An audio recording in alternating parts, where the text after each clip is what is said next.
What's up everyone? Today we're going to be doing a walk around of my 2020 Jeep Wrangler Unlimited Sport S. So let's get to it.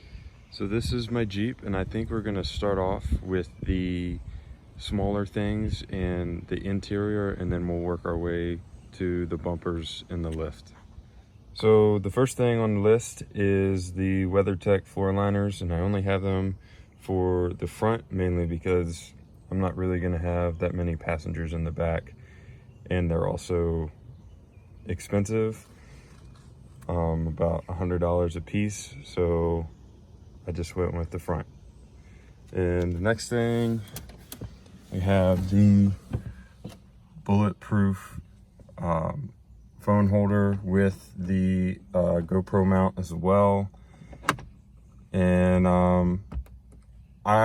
to be honest, I went with the bulletproof mainly because it was a little cheaper than the 67's designs. And I am an 18-year-old that doesn't have a lot of money. So it works, it had good reviews. The only thing I've had problems with it is this little rubber isolator tends to, the adhesive that they used does not work well with taking the phone on and off. I don't know if that has something to do with the heat or what, but every now and then I just have to push it up and it's fine and it works. So the next thing is, try and get it in here, is the CB bar made by Way of Life. And he also has a YouTube channel. He's super cool. But this holds my Midland radio. I don't know the specifics. I can't remember off the top of my head, but this also has a bracket for the Switch Pro lighting accessories systems. So the Rhino Rack backbone system is an interior and exterior. So I'm just going to show you a little bit of that, and then we'll move to the outside. So on the Rhino Rack, I have the ARB Touring 8-foot by 8-foot awning. My dad also has the exact same one. Then I have the Smittybilt Gen 2 XL tent. And so the next thing is this high lift jack mount, and I bought this from Morris Off-Road. It was about 140 bucks.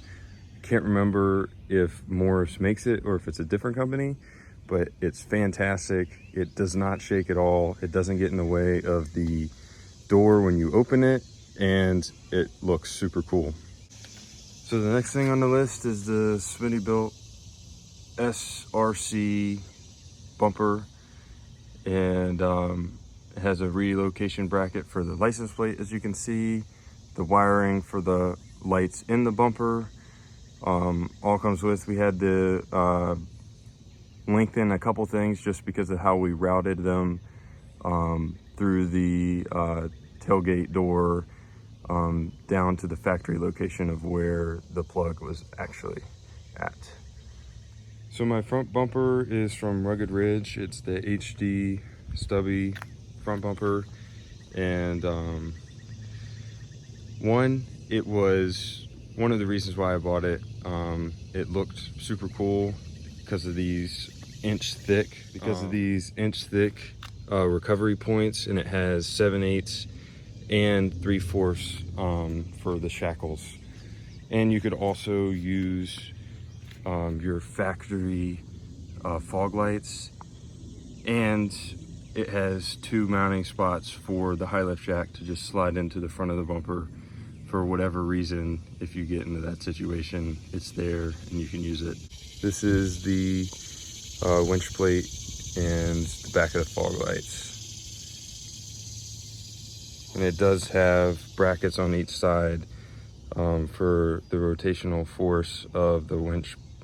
So the final thing on the list is the Quadratec maximum duty 2.5 inch lift, and one of the reasons why I chose to get this one in particular was the maximum duty part because of how much the tent weighs and how much tools I have in the back of the Jeep.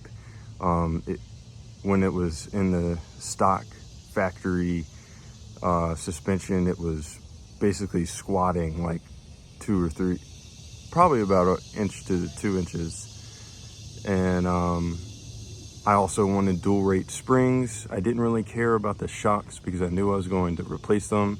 It did not come with the front and rear track bars or the front control arm, lower control arms. And I knew I wanted to get, I wanted to pick those separately.